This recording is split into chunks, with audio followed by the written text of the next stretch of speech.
قل هو الله أحد الله الصمد لم يلد ولم يولد ولم يكن له كفوا أحد بسم الله الرحمن الرحيم قل أعوذ برب الفلق من شر ما خلق ومن شر غاسق إذا وقب ومن شر النفاثات في العقد ومن شر حاسد إذا حسد بسم الله الرحمن الرحيم قل أعوذ برب الناس ملك الناس إله الناس من شر الوسواس الخناس الذي يوسوس في صدور الناس من الجنة والناس صدق الله العظيم إن الله وملائكته يصلون على النبي يا أيها الذين آمنوا صلوا عليه وسلموا تسليما اللهم صل على سيدنا ومولانا محمد وعلى آل سيدنا ومولانا محمد وبارك وسلم على محمد.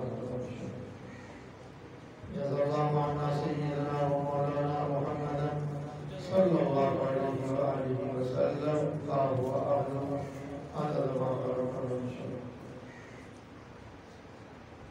قل هو الله أحد قل کہہ دو هو اللہ وہ اللہ احد یکتا ہے اللہ الصمد اللہ صمد بے نیاز ہے لم یلد ولم یولد لم یلد نہ اس کی کوئی اولاد ہے ولم یولد نہ وہ کسی کی اولاد ولم یکن لہ کفوا احد ولم یکن اور نہیں ہے لہو اس کا کفوا برابر کا احد کوئی ایک بھی.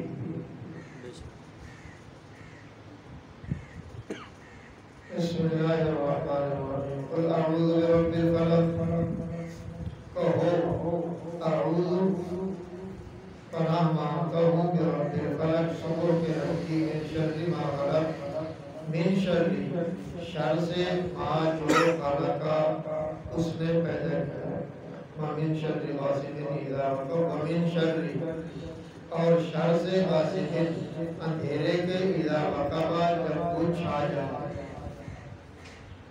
ومن شر النفاثات فی العقد ومن شر اور شر سے نفاثات حکم مارنے والیاں فی العقد گرہ لگانے والی ومن شر حاسد اذا حسد ومن شر اور شر سے حاسدین کے اذا جب حسدا حسد کرے ہو.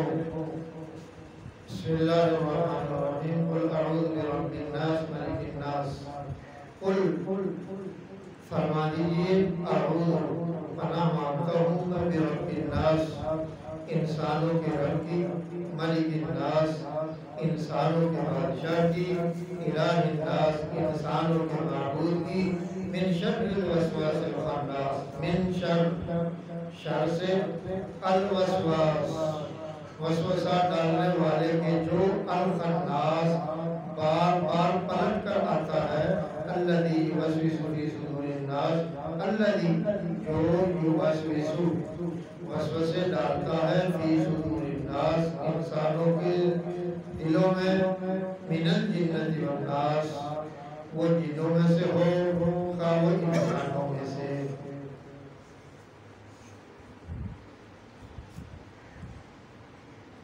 گزشتہ جمعوں سے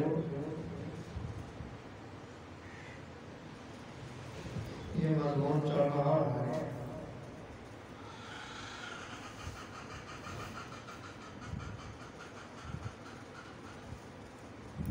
قدر تفصیلات بیان کی جا چکی ہے.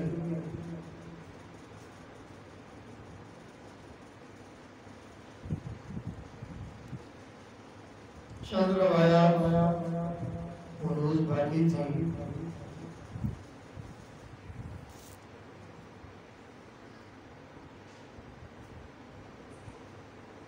سورت اخلاص ایسی شان والی سورت ہے حضور سرور کون مقام صلی اللہ علیہ وسلم ایک بار پڑھ لے پھر دوسری بار پھر تیسری بار ایک قرآن مجید کا اس کو ثواب ملے گا۔ سبحان اللہ۔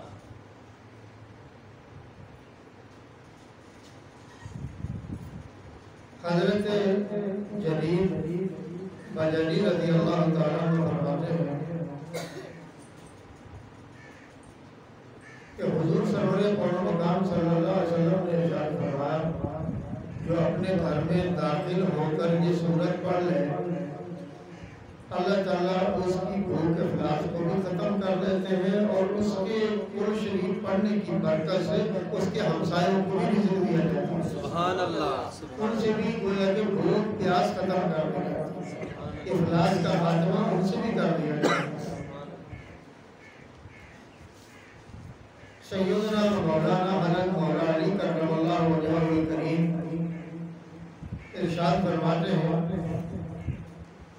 یہ تینوں صورتیں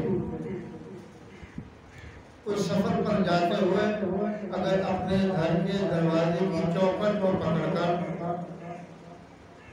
7-11 مرتبہ پڑھ دے اس کے واپس آنے تک اللہ اس کے گھر کا محافظ و نگہبان۔ سبحان اللہ۔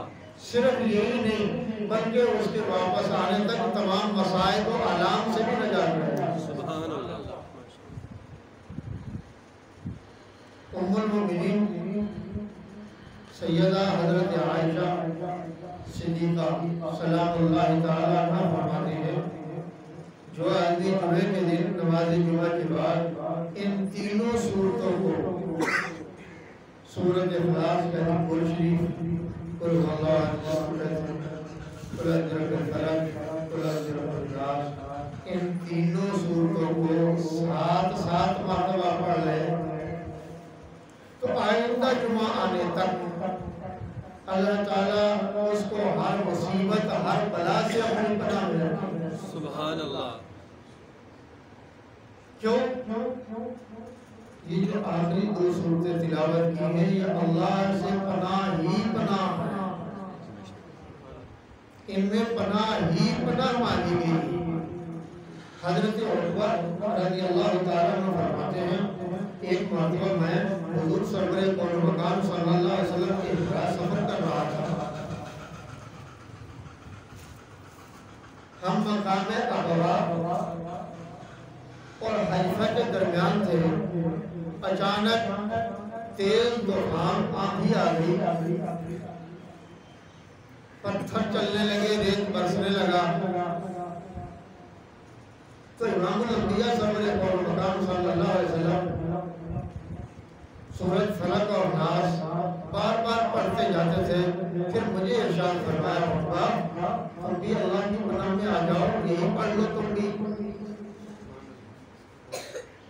تم بھی اللہ کی پناہ میں آ جاؤ۔ اللہ کی پناہ سے بڑی کون سی نعمت عظمیٰ ہوگی؟ اگر وہ کسی کی حفاظت فرمائے اس سے بڑی اور کون سی پناہ اور حفاظت ہوگی؟ ہمیں کوئی دنیا کا چھوٹا سا ملازم یہ کہہ دے کہ آپ میری پناہ اور میری حفاظت میں ہیں، جو آپ کا جی چاہے سو کرتے پھریں، میرا خیال ہے کہ ہم کوئی کسر چھوڑنے کے لیے تیار نہیں۔ اور اللہ کی پناہ، اللہ کی پناہ، اللہ کی پناہ، اس کی حفاظت تو اسی کی حفاظت۔ اللہ جیسا نگہبان کون؟ اللہ جیسا نگران کون؟ اللہ جیسا حفاظت کرنے والا کون؟ جب وہ ذات ہی بے مثل ہے تو پھر اس کی حفاظت بھی بے مثل ہوگی، پھر اس کی پناہ بھی بے مثل ہوگی۔ ام المؤمنین سیدہ حضرت عائشہ صدیقہ سلام اللہ تعالیٰ عنہ فرماتی ہیں کہ حضور سرور قوم مقام صلی اللہ علیہ وسلم اپنے مجموع مبارک پر یہی تینوں صورتیں پڑھ کر ہاتھوں پر پھونکتے اور 3 بار اپنے چہرے سے شروع کر کے نیچے تک جاتے، سارے مجموع پر ہاتھ مبارک کو پھیرتے جہاں جہاں ہاتھ جاتا۔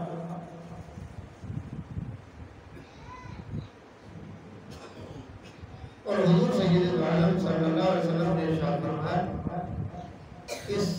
ان 2 صورتوں سے، یہ جو آخری 2 صورتیں فلق اور ناس، اس سے بہتر مجھ پر کوئی صورت نازل نہیں کی۔ کیونکہ اللہ کی حفاظت اور پناہ.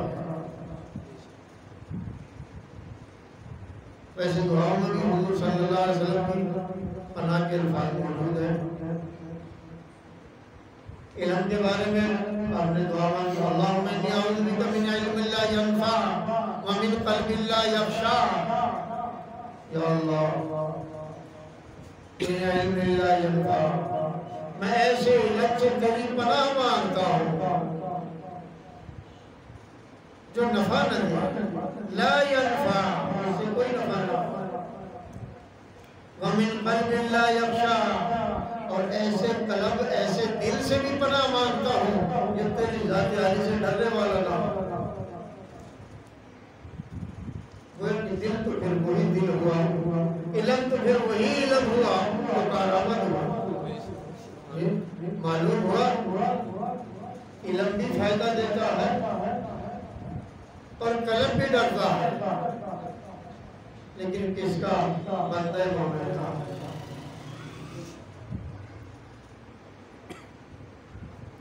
حضرت انس بن مالک رضی اللہ تعالیٰ عنہ فرماتے ہیں کہ امام الانبیاء سرور کون مقام صلی اللہ علیہ وسلم اعتکاف میں تھے. ام المؤمنین حضرت صفیہ سلام اللہ تعالیٰ عنہا حضور صلی اللہ علیہ وسلم کو ملنے کے لیے آئی. مسجد سے جب رخصت ہوئی تو حضور سید عالم صلی اللہ علیہ وسلم چونکہ رات تھی چھوڑنے کے لیے ان کے ساتھ چل دیے کہ میں ان کو گھر تک پہنچا. چند انصاری صحابہ نے حضور سید عالم صلی اللہ علیہ وسلم کو اپنے پیچھے آتے دیکھا تو پاؤں تیز کر دیے، رفتار تیز ہو گئی، جلدی جلدی چلنے لگے. تو امام الانبیاء سرور کون مقام صلی اللہ علیہ وسلم نے ان انصاری صحابہ کو آواز دی اور دے کر ارشاد فرمایا میرے ساتھ میری بیوی صفیہ بن حیی ہے، یہ حیی کی بیٹی ہے. حیی بہت بڑا عالم یہودی تھا اور حضور سرور کون مقام صلی اللہ علیہ وسلم کا سب میں بدترین دشمن تھا. جب خیبر فتح ہوا تو یہ مال غنیمت میں آئے تو حضور سید عالم صلی اللہ علیہ وسلم نے ان کو آزاد کر کے ان سے شادی کر لی. صحابہ نے بھی یہی مشورہ دیا یا رسول اللہ چونکہ یہ یہودیوں کے سردار کی بیٹی ہے، بہتر یہی ہے کہ آپ اس کو قبول فرمائیں. تو ارشاد فرمایا صحابہ کو مخاطب کر لی، فرمایا سنو یہ صفیہ بنت حیی ہے، گویا کہ میری بیوی ہے. انہوں نے جواب میں کہا سبحان اللہ یا رسول اللہ ہماری یہ مراد تو ہے ہی نہیں کہ ہمیں کوئی آجنات کی ذات گرامی پر شبہ ہو. آپ نے فرمایا میں نے اس لیے تمہیں اطلاع دی ہے کہ شیطان انسان کی رگوں میں یوں گردش کرتا ہے جیسے خون گردش کرتا ہے. ایسا نہ ہو تمہیں کسی ابتلا میں مبتلا کر دے، تمہیں کسی آفت میں مبتلا کر دے، تم شک و شبہ میں مبتلا ہو جاؤ. انہوں نے کہا سبحان اللہ یا رسول اللہ، ایسا تو کوئی بات نہیں کہ آپ کی ذات گرامی کے بارے میں ہمارے دل میں کوئی گمان غلط پیدا ہو، لیکن آپ نے پھر بھی غلط گمان کی، پہلے رسی کاٹ لی تاکہ یہ خیال پیدا ہونا نہ ہو. ام المؤمنین سیدہ حضرت ام سلمہ سلام اللہ تعالیٰ عنہ فرماتی ہے ایک مرتبہ حضور سید عالم صلی اللہ علیہ وسلم نے ارشاد فرمایا شیطان خون میں یوں گردش کرتا ہے، خون کی رگوں میں یوں گردش کرتا ہے جیسے خون گردش کرتا ہے. جو شیطان اتنا قریب ہے اس سے حفاظت کی کون سی راہ؟ اس سے کیسے بچا جا سکتا ہے؟ گویا کہ جب کسی بلا کو دیکھے گا آنکھوں کی طرف سے متوجہ ہوگا، دل کی طرف سے متوجہ ہوگا، دماغ کی طرف سے متوجہ ہوگا، ہاتھوں کی طرف سے متوجہ ہوگا، پاؤں کی طرف سے شیطان متوجہ ہوگا.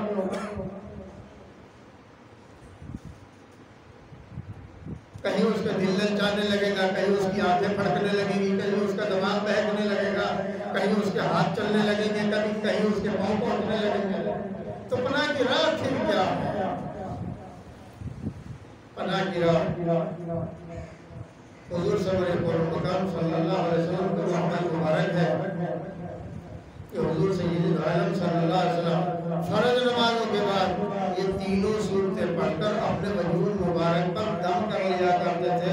پہلے ہاتھوں پر دم کرتے اور پھر ہاتھ مبارک وجود سارے وجود مبارک پر 3 مرتبہ پھیرتے تھے. گویا کہ بندہ اللہ کی پناہ میں آ گیا. اس کو حاملین کی زبان میں کہوں، اس کو کہتے ہیں حسان. حسان کا مطلب یہ کہ اس کو بند کر دیا. گویا کہ بندے نے دم کرنے کے بعد اپنے آپ کو بند کر دیا. ان صورتوں کی تفسیر پہلے تقریباً مکمل ہو چکی. تو ایک بات یاد رکھنے سے متعلق ہے، وہ یہ ہے کہ اللہ الصمد، اللہ میری یاد ہے. گزشتہ جمعہ میں بتا چکا احتیاط کی کئی راہیں ہیں. یا تو خود کسی کا بیٹا ہو یا کوئی اس کا بیٹا ہو. اگر یوں بھی نہ ہو تو پھر کوئی زور کی بنیاد پر اس کو منا لے. میں تیرے برابر ہوں، تجھے کسی نہ کسی طرح گرا لوں گا اور اپنی بات کو اس سے منوا لوں گا. تو پروردگار نے اس صورت میں اپنا نسب بیان کیا. بے شک سبحان اللہ. اپنا نسب بیان کیا، میں کون؟ کیوں؟ حضور سید عالم صلی اللہ علیہ وسلم سے بار بار یہی سوال ہوتا تھا کہ جس اللہ کی تم بات کرتے ہو ہے کون؟ کس خاندان کا؟ اللہ سبحانہ و تعالی عز و جل نے اپنے محبوب پاک صاحب العالم صلی اللہ علیہ وسلم کو مطلع کیا کہ میرے محبوب میں تو ایسا ہوں. معلوم اللہ کسی سے عاجز نہیں، سب اسی سے عاجز ہے.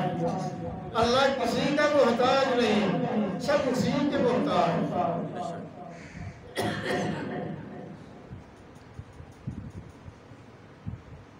تو دوسری صورتیں آپ ترجمے کے ساتھ پہلے بھی سن چکے ہیں گزشتہ جمعوں میں، پھر دوبارہ سے اس پر غور کر لیں. پناہ مانگی ہے، قل اعوذ برب الفلق. اور پناہ میں کہا کیا؟ اعوذ پناہ مانگتا ہوں برب الفلق، صبح کی رب کی. معلوم ہوا بات تو سورج کی ہو گئی، ملکیت کی ہو گئی. اللہ کیسا مالک ہے جو سورج پر بھی اپنا اختیار رکھتا ہے. ہم میں 1000 نافرمانیاں، 1000 اللہ کی بتائی ہوئی راہوں سے ہم کٹے ہوئے، مگر کبھی سورج کو بھی لیٹ آتے دیکھا ہے، کبھی اس کو بھی لیٹ جاتے دیکھا ہے، کبھی اس میں بھی اللہ کے فرمان سے سرتابی دیکھی ہے، کبھی سورج میں بھی اللہ کے فرمان کی نافرمانی دیکھی ہے کہ وہ وقت پر نہ آیا ہو. جس وقت کا امر ہوا وہ چلا ہے. ایسے ہی چاند کا حال ہے، یہی ستاروں کا حال ہے. ہوائیں وقت پر، دھوپ وقت پر، نافرمانی بندہ کھڑا ہے، شیاطین کھڑے ہیں نافرمانی کے لیے. کہہ دو معاذ اللہ، یا اللہ تیری ہی ہم پناہ میں آتے ہیں، تیرے سوا اور کون سی پناہ گاہ ہے جہاں سب چھپایا ہے. سیدنا حضرت یوسف علیہ السلام پر سخت ابتلا ہے، کوٹھڑیوں میں بند ہے، ملکہ سامنے موجود ہے. جب دیکھا کہ کوئی راہ نہیں، اس وقت پکارا معاذ اللہ، یا اللہ بس اب تیری پناہ. پھر اللہ نے بچا دیا جیسے بچانے کا حق تھا. بے شک سبحان اللہ. تو ارشاد گرامی ہوا برب الفلق، پناہ مانگتا ہوں صبح کے رب کی. ارے سورج آیا اس کا مالک بھی اللہ، پھر صبح کا مالک بھی تو اللہ ہی ہے نا. بے شک صبح کا کوئی غیر تو مالک نہیں ہوا. پھر دوپہر آئی، دوپہر کا مالک بھی کوئی نہیں. معلوم ہوا ابتدا جس کی انتہا بھی پھر اسی. بے شک سبحان اللہ. معلوم ہوا جو مالک ایسا طاقتور ہو تو اسی سے پناہ مانگنی چاہیے. من شر ما خلق، یا اللہ میں ہر شے سے تیری پناہ میں آتا ہوں. ما خلق، جو کچھ تو نے پیدا کیا. کون سی چیزیں جو اللہ نے پیدا نہیں کی؟ سورج اللہ نے بنایا، چاند اللہ نے بنایا، ستارے اللہ نے بنائے، آسمان اللہ نے بنائے، زمین اللہ نے بنائی، درخت اللہ نے بنائے، کھیتیاں اللہ نے بنائی، اسی نے اگائی، پہاڑ اللہ نے بنائے، چڑیا اللہ نے بنائی، چہکتی پھر رہی ہے، بھینسیں اللہ نے بنائی، گائے اللہ نے بنائی. معلوم ہوا من شر ما خلق، انسان کہاں بہکا جا رہا ہے.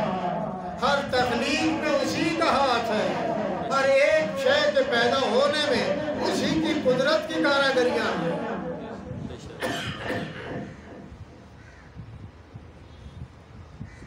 ومن شر غاسق اذا وقب، اور پناہ میں آتا ہوں اس اندھیرے سے اذا وقب، جب وہ چھا جائے، جب اس کی سیاہی چھا جائے. ہر بلا ہر آفت اس وقت اٹھتی ہے جب اندھیرا چھا جاتا ہے. چور ڈاکو لٹیرے درندے اپنی اپنی غاروں سے نکل کر باہر آ جاتے ہیں. بدکار لوگ لٹیرے اپنی اپنی کمینگاہوں سے نکل کر انسان اوپر جھپٹتے ہیں. ومن شر النفاثات، اور اس شر سے بھی پناہ مانگتا ہوں یا اللہ کہ دم کرنے والیاں دم کرے، پھول مارے اور گرا لگائے. کیوں؟ حضور سید عالم صلی اللہ علیہ وسلم بھی سر مبارک کے بال لے کر ان پر گرا لگائی گئی. اس کی تفصیلات میں بیان کر چکا. تو اس میں اس کی بیٹیاں شامل تھیں. مفسرین نے لکھا ہے تو خود تو بدبخت بڑا جادوگر تھا، یہود بھی اس کو جادوگر مانتے تھے، لیکن اس کی بیٹیاں اس سے 4 ہاتھ آگے تھیں. ومن شر حاسد اذا حسد، اور اے اللہ میں اس شر سے بھی پناہ مانگتا ہوں. کیا شر؟ حاسدین کا حسد، جب وہ حسد پر چڑھ کر آتا ہے، جب ان کا حسد بلند ہو جائے، جب وہ نقصان پہنچانے پر آ جائے، تو یا اللہ اس وقت بھی تیری پناہ میں جاتا ہوں. اب دوسری سورت سن لیجیے، قل اعوذ برب الناس ملک الناس الہ الناس. پہلے بات تھی صبح کے رب کی، اب بات ہے انسانوں کے رب کی. قل اعوذ برب الناس، پناہ میں آتا ہوں انسانوں کے رب. معلوم ہوا پہلے اختیار دکھلایا صبح کا، اس میں سب کچھ آ گیا، کوئی چیز پیچھے نہ رہی. اب کائنات کا دلہا تو کوئی اور نہیں، صرف انسانی ہے. اب اس کی بھی بات کر دی.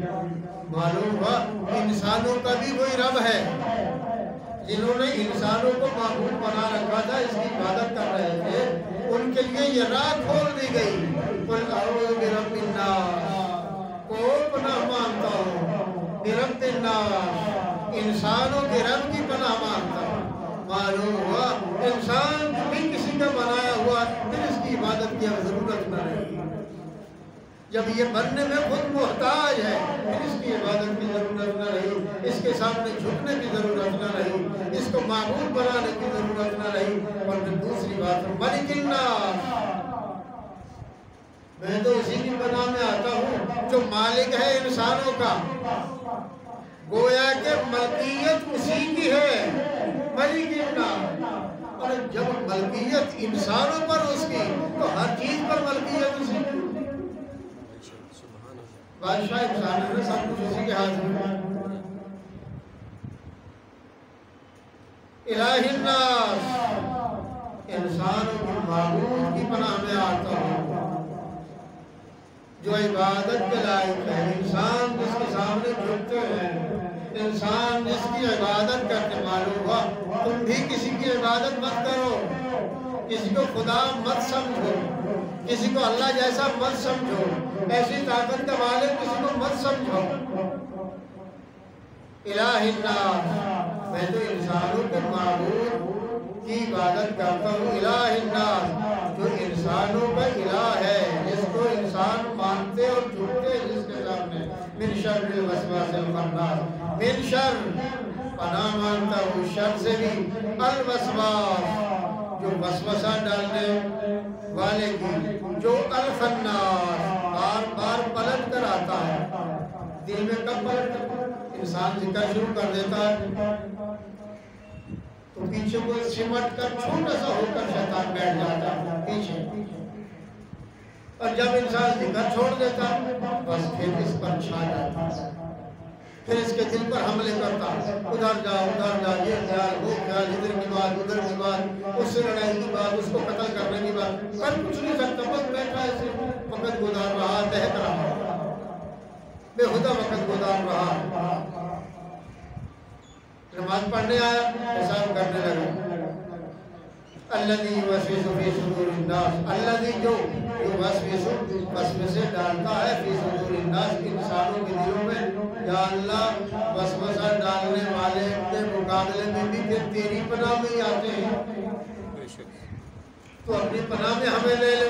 من الجنۃ والناس، ان ساری آیات کے پہلے اعوذ ہے، وہ محذوف ہے، گویا کہ یوں سمجھ لو، اعوذ برب الناس، اعوذ برب ملک الناس، اعوذ برب الہ الناس، اعوذ برب من شر الوسواس الخناس، اعوذ برب الذی یوسوس فی صدور الناس، اعوذ برب من الجنۃ والناس، من الجنۃ والناس، اور جنوں سے اور انسانوں سے، خواہ وہ انسان ہو خواہ وہ جن ہو۔ یا اللہ، ان دونوں کے شر سے، ان دونوں کی شرارت سے، ان دونوں کے وسوسوں سے تیری پناہ میں آتے ہیں۔ میرا اللہ، ہمیں اپنی پناہ میں لے لے۔